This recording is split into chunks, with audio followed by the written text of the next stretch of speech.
Hello everyone, I'm back. The last 2 years have definitely passed by like a flash, having to do the last experiments for my PhD, then write and defend my thesis, and finally move to Cambridge to start a postdoc at the university here.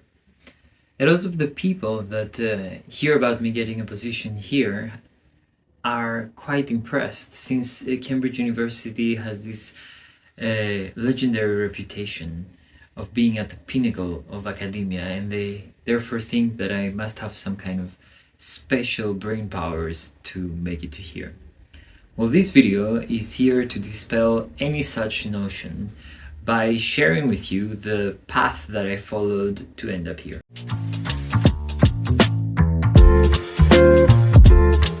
So, without any further ado, here are the steps to become a postdoc at the University of Cambridge. Step 1. Study pharmacy as an undergrad. Do adequately well and pass most of your courses on time. But don't get too excited about the subject. Spend most of your time hanging out with friends and watching movies. Realize towards the end of your studies that actually you really don't want to be a pharmacist after all. Just late enough so that you can't do a dissertation anymore. Step 2. Realize you like reading and learning about the brain. Apply to a bunch of neuroscience programs abroad. Get rejected by all of them because you didn't have an undergraduate dissertation or exceptional grades. Remember to also apply to the only one neuroscience program in all of Greece. And when you get accepted, do your best because you finally found the thing you're actually interested in. Step 3. Do your master's dissertation at the University of Edinburgh to expand your horizons.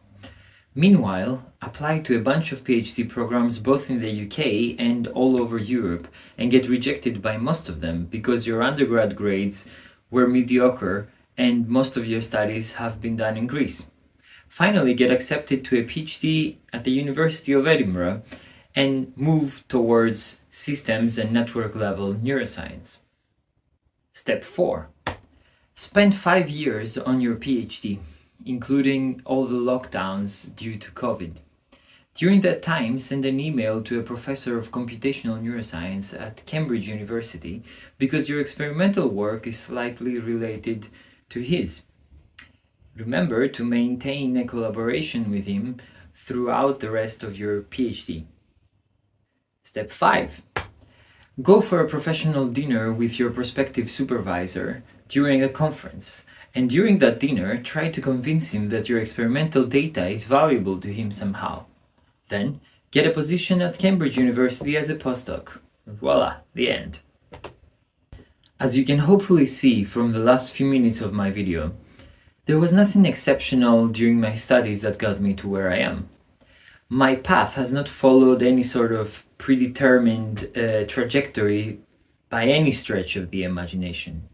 And if I was to guess, I would say that it was a mixture of sheer luck and a special sort of masochism of not knowing when to stop and do something else.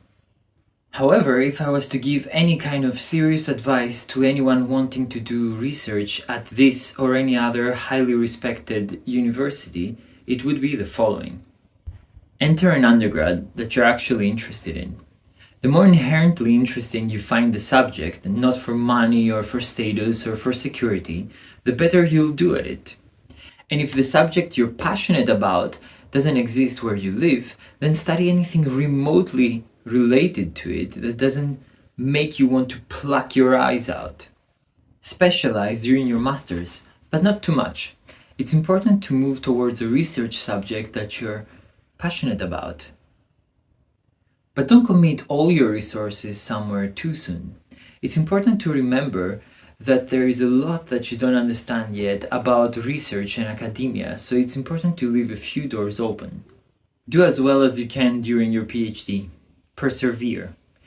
It will be one of the hardest things you'll ever have to do, but you can get through it. And a disclaimer here is that you can leave it if you need to, if it's something that no longer fulfills you. Don't just be like Sisyphus and keep pushing that stone up the mountain for no reason whatsoever. Don't tie your entire self-worth to the outcome of this one thing in your life. Create and maintain some collaborations. Focusing on your own work is great, but I think at this stage in your career, the balance should be more towards openness.